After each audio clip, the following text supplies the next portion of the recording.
നമസ്തേ, ഞാൻ കലാമണ്ഡലം ജയലക്ഷ്മി. നമുക്കിന്ന് മോഹിനിയാട്ടത്തിലെ മുദ്രകൾ നോക്കാം. എല്ലാ ശാസ്ത്രീയ നൃത്തകലകൾക്കും മുദ്രകൾ ഉപയോഗിക്കാറുണ്ട്. കഥകളി, കൂടിയാട്ടം പോലുള്ള കലകൾക്ക് അതിനാൽ, അതുകൊണ്ട് എന്നിങ്ങനെ രീതിയിൽ മുദ്രകൾ വളരെ വിശദമായിട്ടാണ് ഉപയോഗിക്കാറുള്ളത്. എന്നാൽ നൃത്തത്തിൽ അത്രയും ഡീറ്റെയിൽ ആയിട്ട് പറയുന്നില്ല, വളരെ ലളിതമായിട്ടുള്ള രീതിയിലാണ് ഉപയോഗിക്കുന്നത്. പക്ഷേ കൂടിയാട്ടം, കഥകളി, മോഹിനിയാട്ടം പോലുള്ള കലകൾക്ക് ഹസ്തലക്ഷണ ദീപിക എന്ന ഗ്രന്ഥത്തിൻ്റെ അടിസ്ഥാനത്തിലാണ് മുദ്രകൾ ഉപയോഗിക്കാറുള്ളത്. ഹസ്തലക്ഷണ ദീപിക ആരാണ് എഴുതിയതെന്ന് ഇന്നും അറിവില്ല. മഹാകവി വള്ളത്തോളാണ് അത് വിവർത്തനം ചെയ്തിട്ടുള്ളത്. 24 അടിസ്ഥാന മുദ്രകളും അതിൻ്റെ ഓരോന്നിൻ്റെയും വിനിയോഗവും കൂടി ഇതിലുണ്ട്. വിനിയോഗം എന്ന് പറഞ്ഞു കഴിഞ്ഞാൽ നമ്മുടെ ഹസ്തലക്ഷണ ദീപികയിലെ ആദ്യത്തെ മുദ്രയാണ് പതാക എന്ന് പറഞ്ഞിട്ടുള്ളത്. ഈ മുദ്ര ഉപയോഗിച്ച് നമുക്ക് എന്തൊക്കെ കാണിക്കാൻ പറ്റുമോ അതൊക്കെ നമ്മൾ കാണിക്കുന്നു. അതിനെയാണ് വിനിയോഗം എന്ന് പറയുന്നത്. ഇനി എന്തിനാണ് മുദ്രകൾ ഉപയോഗിക്കുന്നത്?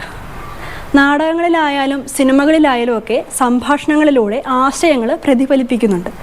അതുപോലെ സംസാര ഭാഷയുടെ അക്ഷരങ്ങളും അക്കങ്ങളുമാണ് മുദ്രകൾ എന്ന് പറയുന്നത്.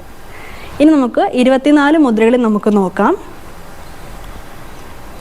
ഹസ്തപതാകോ മുദ്രാഖ്യ കടകോ മുഷ്ടിരിത്യപി കർത്തരീ മുഖസംജ്ഞശ്ച സുഖതുണ്ട കപിത്തക ഹംസപക്ഷശ്ച ശിഖരോ ഹംസാസ്യ പുനരഞ്ജലി അർദ്ധചന്ദ്രശ്ച മുഖുരോ ഭ്രമര സൂചികാമുഖ പല്ലവ ത്രിപതാകശ്ച മൃഗശീർഷാ ഹൊയസ്തദാ പുനഃസർപ്പസ്ഥിരസംജ്ഞോ വർദ്ധമാനകരിത്യപി അരാളാ ഊർണനാഭശ്ച മുകുളാ കടകാമുഖാ ചതുർവിംശതിരിത്യേതേ കരാശാസ്ത്രജ്ഞസമ്മതാ.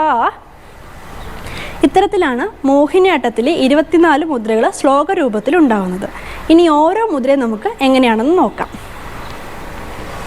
പതാക, മുദ്രാഖ്യം, കടകം, മുഷ്ടി, കർത്തരീമുഖം, സുഖതുണ്ടം, കപിത്തം, ഹംസപക്ഷം, ശിഖരം, ഹംസാസ്യം, അഞ്ജലി, അർദ്ധചന്ദ്രം, മുകുരം, ഭ്രമരം, സൂചികാമുഖം, പല്ലവം, ത്രിപതാകം, മൃഗശീർഷം, സർപ്പശിരസ്, വർദ്ധമാനകം, അരാളം, ഊർണനാഭം, മുകുളം, കടകാമുഖം. ഇങ്ങനെയാണ് മോഹിനിയാട്ടത്തിലെ മുദ്രകൾ വരുന്നത്. നമസ്തേ.